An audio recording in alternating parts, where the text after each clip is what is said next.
Welcome back to Film-Studio-Taku-in-Japan, aka Film-Studio-Japan.com. So, let's see if we can make this not in the front. One of the biggest problems I think a lot of portrait photographers have is color matching, or probably what I'd like to say is not so much color matching. I think a lot of people get caught up on trying to make colors exactly the same um, between photo session in the same photo session images. That's what I'm trying to say, not so eloquently. But here I have a perfect example. So this is the same day.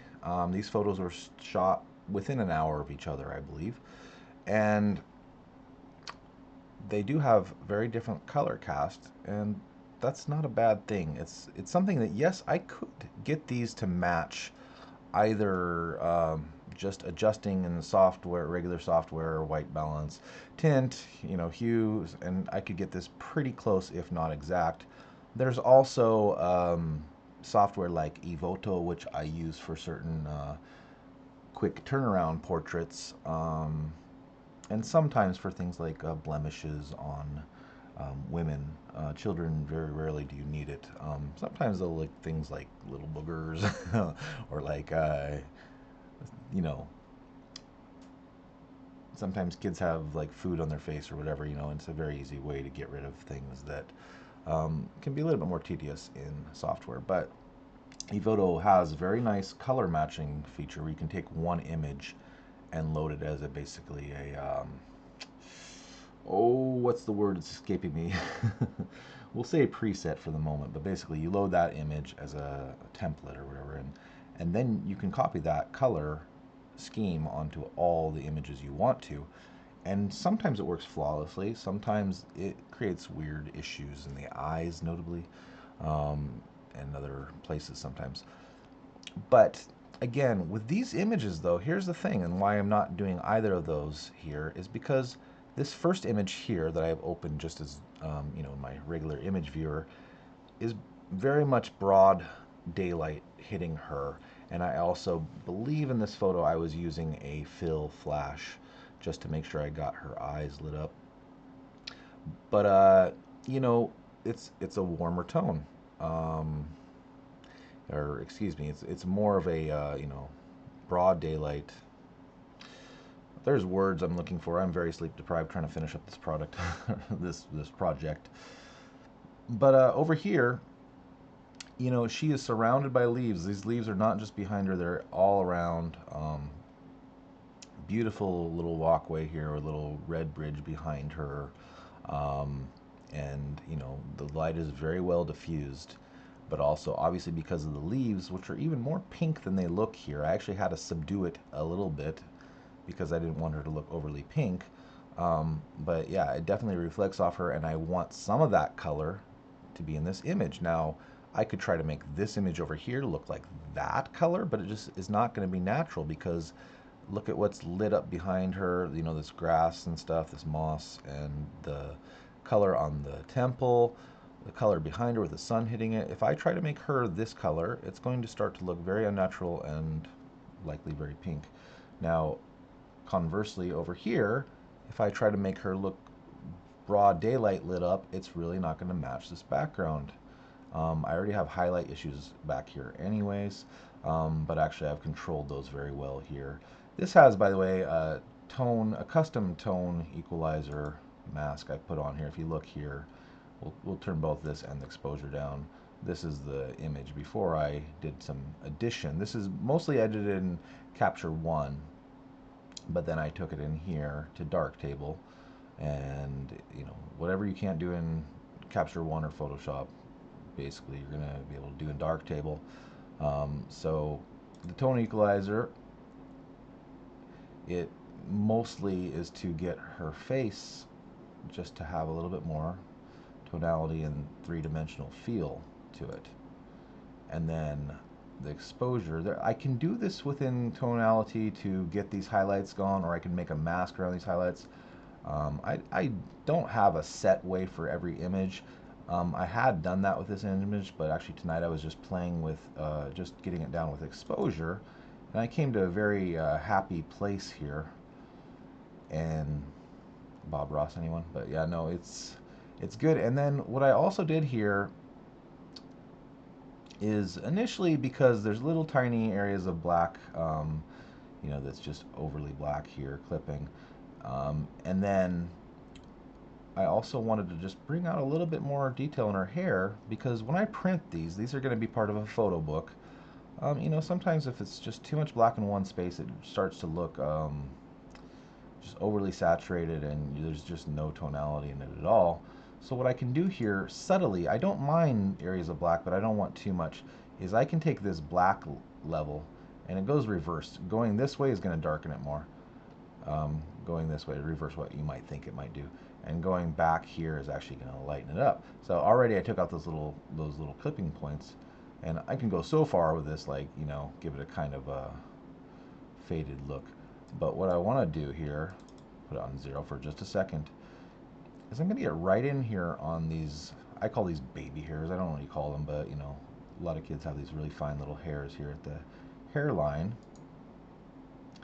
And just, I don't know quite how you might see this, but I basically just get to this point where it has a kind of silky sheen to it in that area. You can back it off more if you want. You can go more heavy. Right around, actually right around there is what I'm looking for. And when I back that off, it's so subtle. I mean, I think most people would never even probably notice. Oops, excuse me. I'm going to turn off this. But yeah, it's one of those things where, because we did take this exposure down too, so we lost, like with exposure up, we have a lot more in there. So without taking this back down, see, we really lost everything in that area.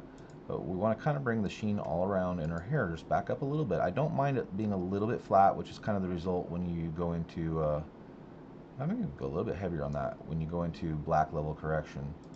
But yeah, it just brings a little sheen back in her hair, and also in this area here especially, you're getting more detail back to where the printer, I mean, you can go so far, but just enough to where the printer is going to actually pick up that detail. There's some here that that's fine, it's acceptable.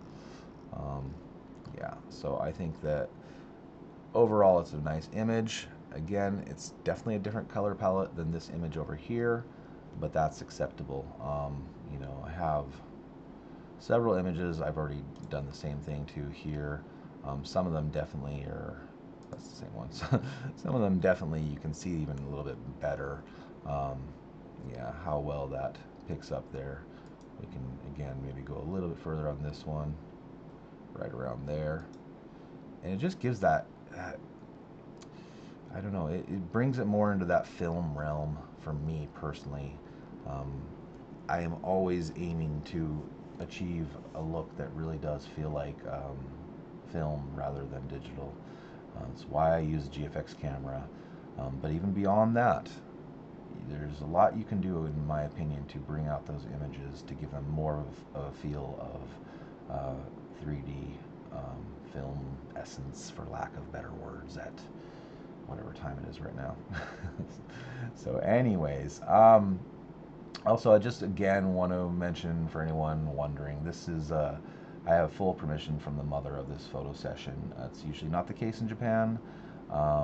Very, very, very grateful for it, because it allows me to show some of my higher quality portrait work. I do portrait work in Japan for events like this and the coming of age ceremony, where kimonos are involved. I very fortunate in that I get to do these beautiful portrait sessions that, the best of everything in regards to scenery, attire, hair, dresses. And she's wearing a more traditional, older kimono.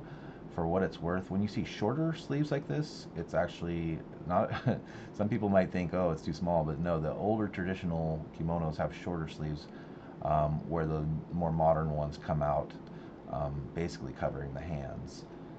So if you're curious about that, that's why. And also the hair the headdress is more traditional with these little metal trinkets up here. I don't know what the actual word for them are, but yeah, the details and this is, yeah. You know, I always tell everyone I'm a landscape natural world photographer, but if you talk to those who know me best, you know, they'll basically say I am. Yeah, I guess I can say they say I'm very, very good portrait photographer, and I'm talking about some very good photographers that are saying this. Um, I shy away from that because, truth be told, I love portrait photography. I really do, but the amount of time that I spend editing them um, is one of those things where if it's landscape, no worries. The land never complains that you're late to deliver, and no one complains for me. They probably should because I do go slowly, but it's with purpose to get the results that I'm looking for. So, anyways, if you have any questions though about Darktable, let me know because I'm going to just start doing more of these little mini tutorials. This one obviously was basic. It's just letting you know what you can do with black level here. It's a great thing about Darktable, by the way. You know, you can slide it around this way, you know, which for a lot of purposes is fine, but it has this very fine way of doing it here by clicking and just moving your mouse side to side. It allows you to do a lot more fine adjustments with everything in Darktable. I use that often for things like watermarks, getting them very precise positions, and just anytime I want more control over what I'm doing. And yeah, Darktable rocks my world. It's free software. Download it. Have fun with it. Thanks for watching Film-Studio-Taku-in-Japan.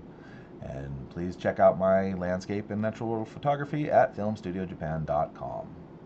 Peace.